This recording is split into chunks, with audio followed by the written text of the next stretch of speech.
Thanks for tuning in to today's podcast. Please remember that all of the information in this podcast episode is limited to general information only. That means the information is not specific to you, your needs, goals, or objectives, so you should seek the advice of a licensed and trusted financial professional before acting on the information. And before you acquire or apply for a financial product, please read the PDS or product disclosure statement, which should be available on the issuer's website. Lastly, please keep in mind that past performance is not indicative of future performance.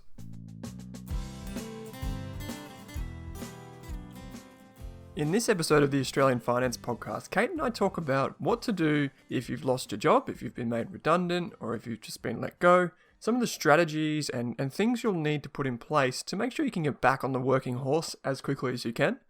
We've got some great show notes for this episode, so if you do find yourself in this situation, rest assured there are some good resources and they're free that can help you navigate through this uncertain time. We hope you enjoyed this episode of the Australian Finance Podcast. Kate, welcome to this episode of the Australian Finance Podcast. It's good to be back, Owen, on this more dreary morning in Melbourne, but good to be recording another episode. Yeah, for sure. And this one's a particularly important episode for a lot of people, possibly millions of people who are looking over their finances, scratching their head, just being made either redundant, the business is closed down, they've been asked to take a few days off. What are we talking about today? Yeah, so I thought what would be interesting to dive into today was what to do if you've lost your job during coronavirus and just any other time as well. Some of these tips will just be evergreen and helpful to use. And whether you've lost your job through just a casual being let go, end of contract, you've been made redundant, or maybe you've been dismissed. Hopefully some of the tips and resources today will help give you some pointers if this happens to you. And that's it. We're just looking at, helping people navigate through, I guess, the maze, you could call it, of different legislation, different benefits and perks. We've talked about, particularly with coronavirus and all that we've talked about JobKeeper, JobSeeker, and those types of benefits. But, we were just talking off air about how, I guess, complex it can be trying to work out if your employer has let go of you correctly and what your, I guess, entitlements are there. So I know you can share some of your experience here because this has happened to you recently. But the first thing you wanted to talk about, which I thought was interesting, is what it means to be made redundant and I guess your entitlements under that. Yeah, so I guess that's the more common one at the moment. And that actually there's quite a lot of rules around from Fair Work on how to make someone redundant. There's a process to take. You actually the firm has to write a letter to that person, and if they can't give it to them in person, it has to be posted to their last known address. So it's quite a structured process for firms, and it's also quite structured in the amount of redundancy payout, and it really depends on how many years you've worked for the firm. So if you have a look at the Fair Work website, and we've put the link in the show notes, it actually, if you've been at the firm for more than 12 months, depending on how many more years you've been there after that, you'll get a certain amount of weeks of your salary paid out to you once you're made redundant. And a redundancy is genuine, according to Fair Work, when your job doesn't need to be done by anyone else, and maybe it's been automated, or you haven't got a certain client that needs this particular staff set anymore, or you've sold an arm of your business or something like that. And so the employer is not allowed to just hire someone after making you redundant to do exactly the same job as you're doing immediately. So if you're let go from the office and you were doing, you were running the marketing team, they can't hire someone the next week to run the marketing team. And then the other thing. But that's if they do it unfairly, right? Like they can still do it, but then it would just be unfair, right? Yeah. So then you could take it to Fair Work, right? Yeah. So the employer, I guess, could do whatever they wanted. They're not supposed to. So, but we well and truly know that employers will do anything they think they can. Yeah. So if you do think you have, and the employer also has to follow the requirements, because your contract will often, if you're working full-time or part-time on a contract, you might have stipulations in there about what your redundancy is. Some firms make the redundancy more generous than the minimum, or there might be union or award Mm. agreements. So different industries may have specific, if you're part of an award or a union or an enterprise agreement, there may be specific requirements that differ slightly to what Fair Work says. So you'll just have to make sure that if you're in this situation where you are getting made redundant, that you have a look at what your specific industry, have a look at your contract, talk to your union about what the redundancy rules are for your particular situation. Yeah, this is particularly the case if you work in a big business. So a lot of big businesses are unionized, or the industries they'd love you to be in a union. A lot of businesses aren't part of a union, which is, in my opinion, a good thing, because it's better for businesses, and ultimately better for employees. But the thing is to remember that um, your HR team should also have a really good understanding of the rules. Mm. And if you don't understand what they're saying to you, then that's when I reckon you should go and get some help with that. One thing to keep in mind is that there's this thing called an EBA, or an enterprise bargaining agreement. This is particularly for industries and big businesses that are kind of like really regulated. So, for example, if you work for Australia Post, or if you work for maybe something like a big building company in that industry, so there's a lot of regulation, a lot of union style stuff in there, and they'll probably have an EBA which kind of sets out the rules of what you're entitled to and what you're not entitled to. So you could refer back to that as well. Um, that's a really good resource. And then obviously there's a lot of stuff online. So Kate's put some really good show notes in. So that's something to think about. Kate, you mentioned that you should probably ask your employer, or at least your employer should do some things for you if you are made redundant. I didn't know a few of these things, so this is kind of news to me. What are the kind of 3 or 4 things that people need to keep in mind? Yeah. So if you are made redundant, the employer does have to tell you in writing. And I would also, I definitely want to get this in writing. At the moment, employers might forget about this step because it's been really hectic and a lot of employers are having to do things they wouldn't normally have done.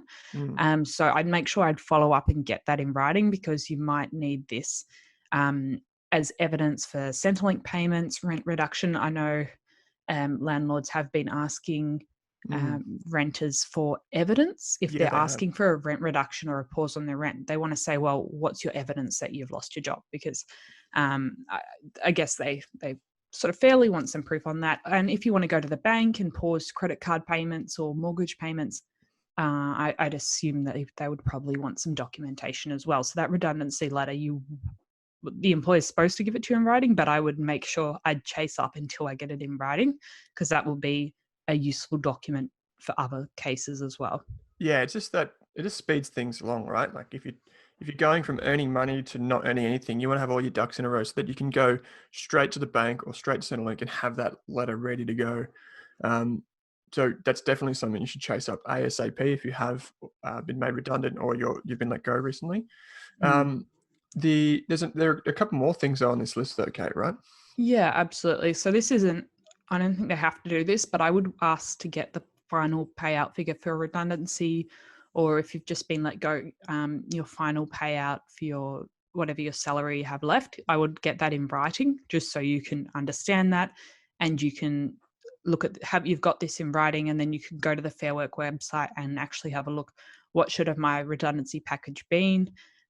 Is this appropriate in my industry? So get everything in writing from them, and also ask to get your final PAYG statements, your pay slip, and they might also.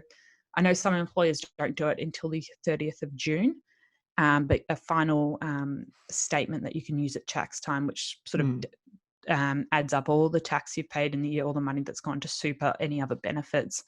Otherwise, you'll have to hassle them at the end of the tax year. So maybe they'll do that for you. Not all firms will, though, but it's worth asking. Mm. Mm. And the last one, which is pretty interesting, and I think it's good because it really has nothing to do with I guess the legalities of it, is just asking your Yeah. your boss to be a reference. Yeah. So I think before you leave, or at least on the last day, if you can, talk to your manager or the HR team about using someone as a reference. I mean, if you're in a large team and you're not super close to the manager, maybe the HR group can be a reference. Maybe they can write you a reference before you go, just so once you get back on the job search train, you've got someone's details that you can provide, because often jobs want to speak to your last company or your last manager. Yeah, it's really important. And this should be a very tough time for a lot of people, right? Getting let go from their job, feeling a bit insecure financially, and then trying to act calmly and not burn your bridges with employers, particularly if it's Mm, small and medium businesses or if there's any type of history there. It's pretty hard. It'd be pretty yeah. hard to stomach that. So it'd be pretty easy to lash out and think, you're not doing this for me. You didn't do that. Which I know that's, there's certain things that are right and wrong, but you've also got to think about, do you need this person in the future? Will you need to call on them as a reference? How valuable Mm, are they as a reference? All these different things that you might want to take into consideration before you say anything, before you pursue certain angles. It's a case by case thing. But you really want to make sure that you're employable. Do you need a reference? Oftentimes it doesn't have to be your direct superior. It could be someone, a colleague. It could be, someone you worked with quite a few years ago. It could be a few different things, but most likely a new employer will want to hear from your most recent employer, particularly if it mm, was for more than a couple of years. yeah. Kate, because I know this has happened to you recently. Mm. We talked about you going away, and we always talk about emergency funds. We actually got a really nice email, didn't we, about someone who had been made redundant or let go, and they have that cash balance behind them because they'd listened to the podcast, they'd saved up that money, and I guess that was just awesome. But um, one thing that you've done recently, I know you've gone back and done a bit of study, but you're just taking a break, right? Yeah, yeah. So I was quite. I mean, it was very disappointing not to go on the big trip, but I was lucky that I had that emergency fund plus the trip fund, so that really gave me quite a bit of a runway.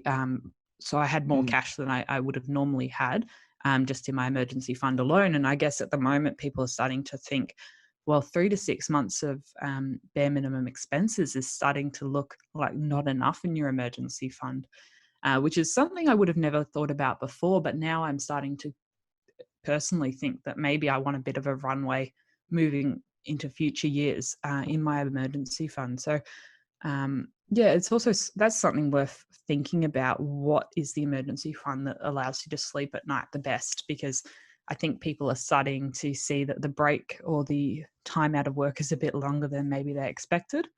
And this circumstance, yeah, this scenario is so unprecedented. I guess that's a favorite word at the moment, but it is. it's just, yeah, it's actually sort of made me think that maybe 3 to 6 months that most of the online sites will tell you is the most appropriate amount for your emergency fund. Maybe that's not enough anymore. Yeah, it's one of those things, right, where you go from earning an income, you think things are fine, and they are, and Mm, then you don't have that income, that cash flow to your bank account every week, month, fortnight, whatever it is. And you have that negative wealth effect in full force, right? You go from thinking things are actually really good to tomorrow, you're actually just as wealthy as you were yesterday, but you don't have a job. And all of mm, a sudden, that wealth effect, that psychological thing, that twist, is really powerful. And you go from being very optimistic or extremely optimistic to being extremely pessimistic. And I think that's really important here. What's really important here is, as you said, it's take a break. So a yeah. lot of people, when they lose their job, they feel, that sense of pride just hits them hard. They feel like I'm a failure. This is really difficult for me. I can't believe I can't provide for my family. I had these goals. My world's been turned upside down. All of these different negative feelings. But, Mm, it's really important at that stage. If you're that type of person, which chance are, if you listen to this podcast, you are that type of person. It's really, really, really important just to take a few days break, step back, breathe a little bit, maybe do some yoga, maybe do some meditation, whatever it is, get exercise, just keep yourself as healthy as possible physically and mentally. Just give yourself that time and then come up with some sort of clearer thinking when you need to do an action plan, as you would say. yeah, and I think it's also while you have a few days at least break before if you're going to say something to your previous employer because you're not happy with something, I would always leave it a few days just to calm down, get over the shock before saying anything or writing anything that you might regret.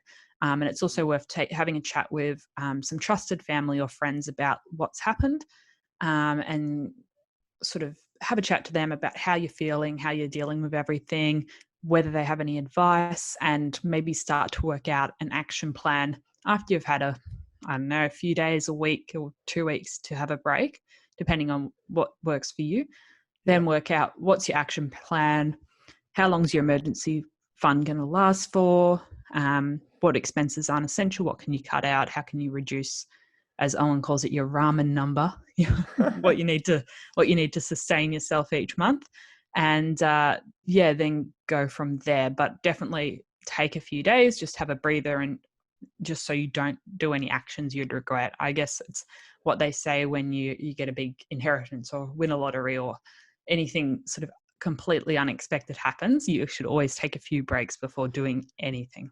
absolutely, absolutely. And then I guess we talked just to loop that back in with the income, the emergency cash balance. One of the really important things, and one of the things that we should be grateful for in our country, perhaps too grateful for at the moment, if you ask some people, is that you can go straight to applying for benefits. So we're Yeah. a lucky country in that respect. We have social security benefits. We call it job seeker. There's also one now for businesses called job keeper. There are many others. There's ones, veterans, all Yeah, different and types of there's things. also youth allowance if you're under Yep. 22. There's pensions. There's all different types of things. So we're very lucky to have those. And one of the things that you can do to try and slow down that chewing into your emergency cash balance is to go and to apply for one of these benefits as quickly as you can. And we have, but specifically you, Kate, you've written a lot about this, and Mm.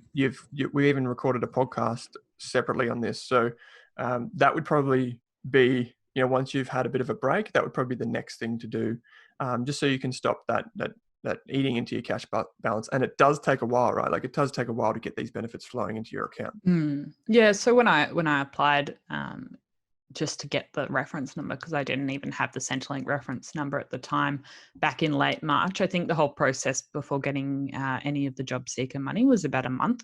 But we've since heard from Centrelink, and they said it's actually Yeah, been sped up quite a lot, and you can get the reference number online. So um, yeah, hopefully if anyone else is applying that now, it's a much quicker, maybe 1 or 2 week process to actually get some cash flow into your bank account so you can cover all your living expenses and don't have to eat too much into your emergency fund. yeah. And you've actually written something about this, so we'll put that in the show notes and how you can go about it. And that's a really good point. Is that it? Even people who haven't been on any type of benefit before, not only do they feel like there's this stigma around it, which, by the way, absolutely no shame in using these benefits. That's why we Mm, pay tax. That's why I pay yeah. tax. It's why you pay tax. It's why we do it, right?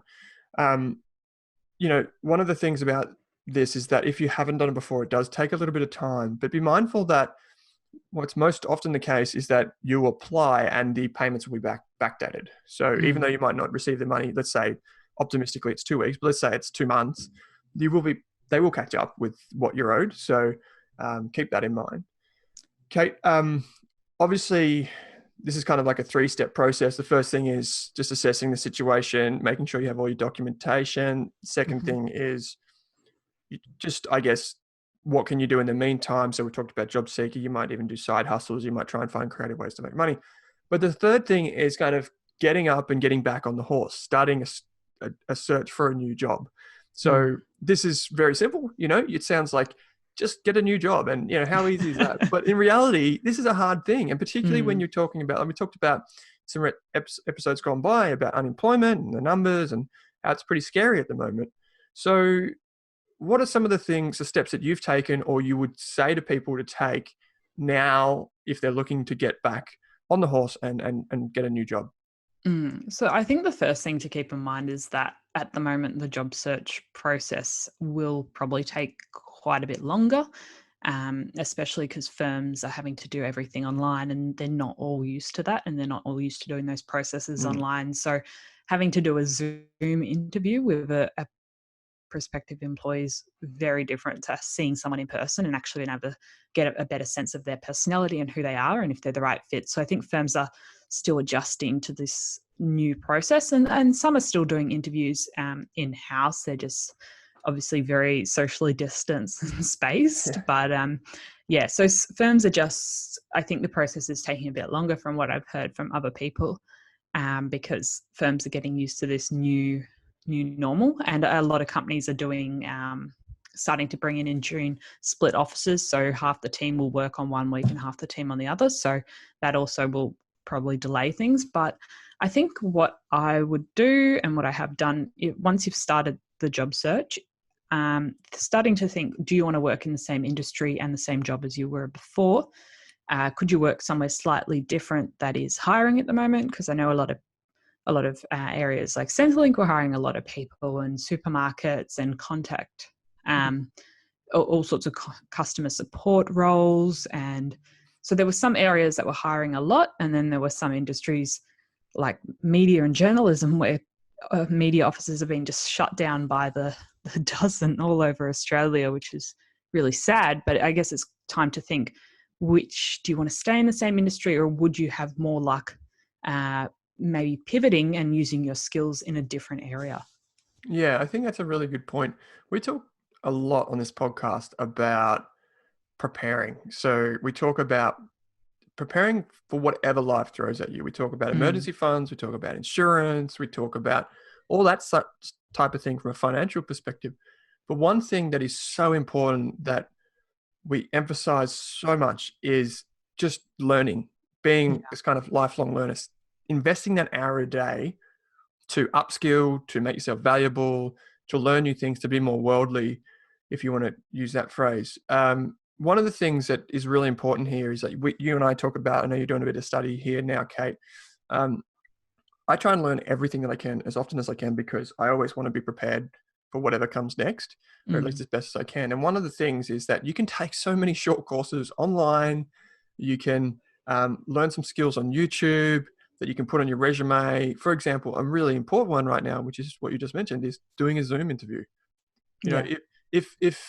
if you listen to this podcast and you don't know, the basics of using online tools like say Zoom or any type of recording or video software, or you don't understand how, for example, like Google Docs or Microsoft 365, like all of these essential skills in a modern age, if you don't know how they work, the best place for you to go right now is just to spend some of your time that you have off going and researching these new skills and then putting that on your resume and saying, yes, I'm familiar with this. And by the way, most of these things you can learn for free. So, Mm, and their skills are going to stay with you for at least the next decade until probably they get made redundant by something else. But these are all skills that you can learn and you can apply for new jobs in new industries. I've said this before on the podcast, but and you're just about to get to some free online resources. But one of the things I'm a big fan of, and I think a lot of people should be spending more time thinking about, is if you're a type of person that likes to understand how things work, so you're a tinkerer, you're someone who uses logic to try and question things, you should be really applying your skills to mm. software and technology because these are industries that are going to be with us for the next decades. In my opinion, there's just not enough Aussies that understand this stuff, and it's going to be a huge industry for us many years into the future. That's just a little aside. But Kate, Mm. you've got other things, not everyone's like that. You've got some resources here. Where could people go to learn or take one of these free courses? Yeah, so some of the favorite ones I always mention are edX, FutureLearn, Coursera, Khan Academy, and I know Owen's a big fan of YouTube to level up your skills, but most of these are free. You can decide, oh, I want to go learn about physics or anything like that.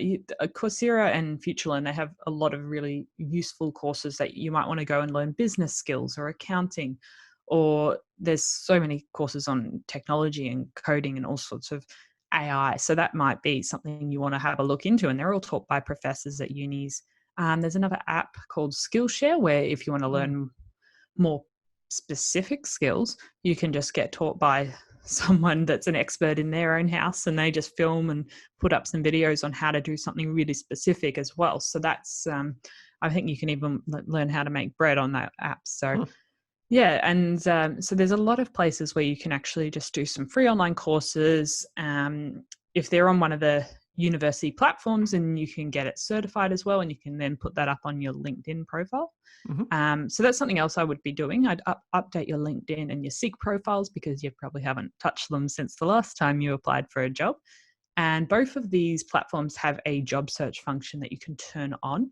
So once you've updated your profile, put all the details of your most recent position in, and really, I think it's important at the moment, since a lot of stuff's happening online, to really break down what your roles and responsibilities were at your previous job, just so they can get a really good picture and they know if it's worth giving you a call or an email. But put that in the LinkedIn and Seek profiles, update your description, update your photo if it was taken when you were still in high school, and then, turn on the job search function so recruiters can actually find you as well.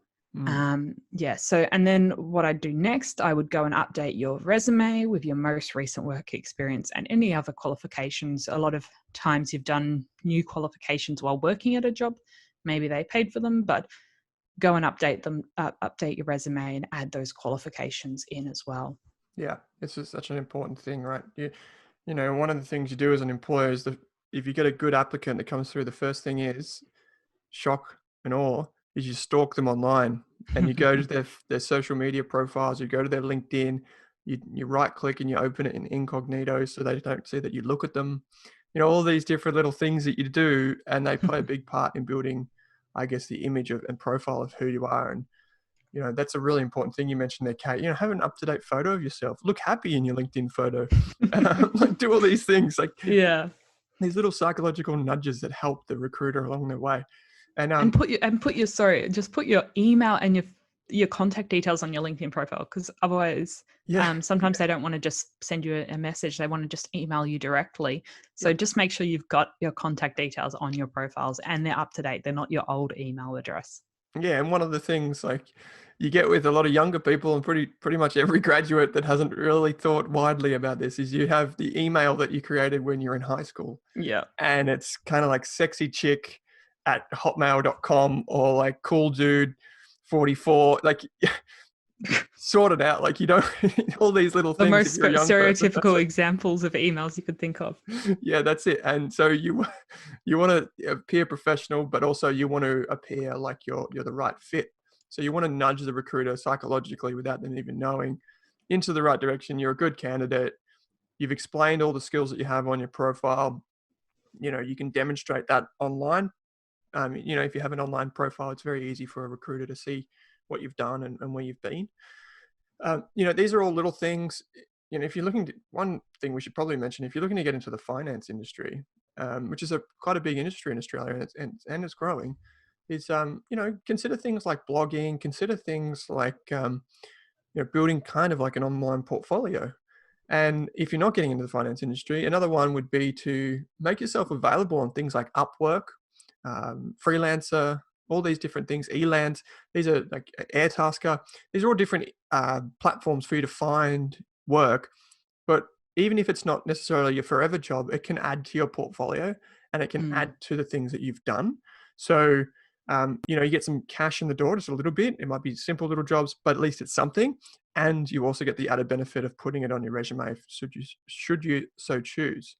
So that's another little thing. And I guess as we come to the end of this, Kate, one thing to reflect on here is that when we talk about upskilling and reskilling and crossing over to different industries, these things don't happen overnight. Sometimes you've got to take the job that you don't want to do straight away while you Mm. invest in yourself. There's, compounding. You can compound your knowledge. It takes quite a few years before you get to the role that you want to be. So that may be a reality in the current environment in 2020.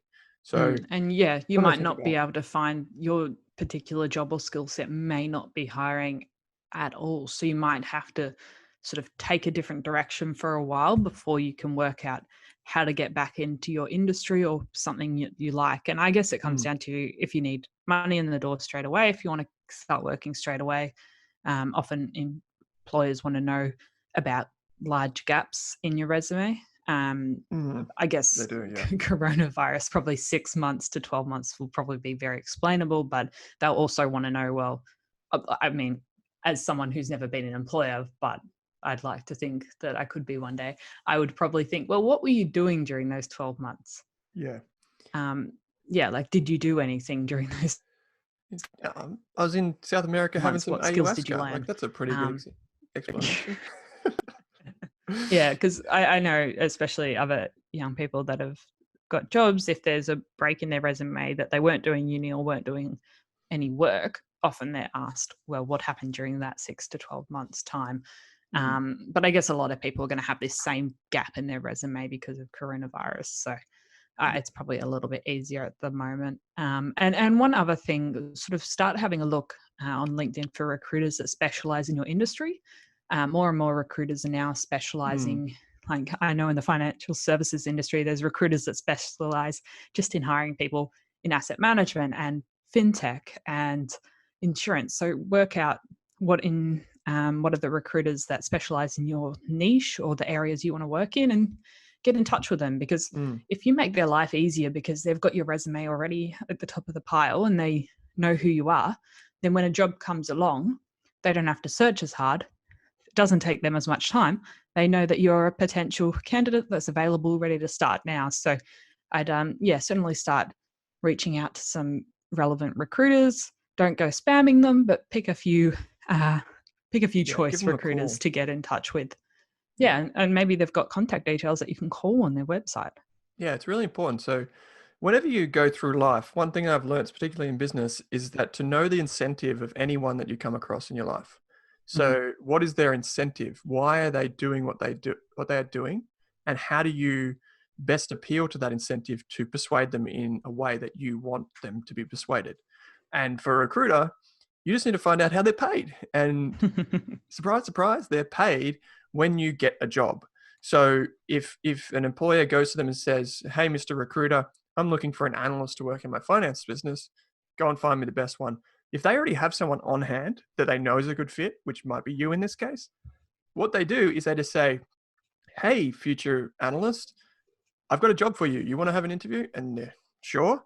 You go in a week later, you get the job. Well, that recruiter's loving it because they did virtually nothing, and they get, maybe $10,000, and then when you're there for 3 months and you pass probation, they might get another $10,000. So there's a lot of incentive there for them to act quickly, to have you on their short list and be ready to go. And obviously for you, that's a good thing too. So that's something to keep in the back of your mind, is just make it easy for them. And then when you Mm. speak to the employer, know their incentive. What do they want from you? Appeal to that. Tell them how you solve that problem. These are really just often overlooked soft skills, but they are really important. So, Mm. answer those questions before they even have them. And, all of these things combined, I think the way, maybe a fitting way to end this, Kate, is just reminding people just to be optimistic, because we won't be in coronavirus forever. There will come a time when, we'll be back to full employment. People will be, fighting for different employees and trying to get them into their business and offering higher pay packets and all the rest of it. So there will come a time. There's some great services out there. Kate has detailed them. Just be a little bit optimistic. Things will be okay. Mm. And I also just think about what the workforce might look like in 5 years' time. We may well and truly get back to full employment, but the full employment's going to look quite different Hmm. to what it did in 2019. There's not going to be as many jobs in some sectors, but there's going to be a lot more jobs in others. So just I'd take a little bit of time now just to have a look at. There's a lot of research done on workplace trends and industry trends and which jobs are growing and which sectors are growing and which sectors are slowly shriveling up and dying. So I just sort of think, which direction do you want to head in? Do you want to head in an industry that's really growing over the next decade? Or do you want to stay in an industry that's maybe shrinking quite rapidly? Yeah, and this is an opportunity, right? A lot of people get scared of change because they invest so much of their time and effort into a particular skill set. But Mm. if you're trained at university, I don't know, to as a blacksmith who makes swords, or something like that, you might have to go back 400 years for that to be a relevant job. But there's been a lot of changes since then, and a lot of them have been positive. And so it's Mm. about preparing yourself for what comes next and finding those industries, working from the top down, and building your CV around that and your skill set. So there's a lot of good jobs that are going to come your way in the future, a lot of opportunities. So just be open to them, and prepare yourself. So, Kate, Yeah. you've gone through so much. We're going to have a lot of show notes for this. How can people find out more about you? Absolutely. So once you've gone through the many, many show notes that we'll have put up for you, you can catch me on howtomoney.online and at howtomoneyAUS on Twitter and Instagram. Cool. And I'm Owen Rask on Twitter, Owen Rask AU on Instagram. You've got a lot more followers on Instagram. I was on there last night for the first time in it forever. You've done really well. And of course, I'm Owen Rask. You can find me online at www.rask.com.au. Also, you can send us your feedback and any questions you might have. We might get back to doing that in the near future. It's podcast@rask.com.au, or you can email your questions to Kate too. So please, we love engagement, and maybe Kate, maybe we can be a bit optimistic ourselves and say, who knows, there might be an event sometime this year, maybe in a city. Mm. If we Maybe can not get, online. maybe not online, maybe we can meet you in person. So that's kind of Yeah. cool too. Great, Kate. As always, thanks for joining me. Thanks, Owen. Thanks for listening, guys.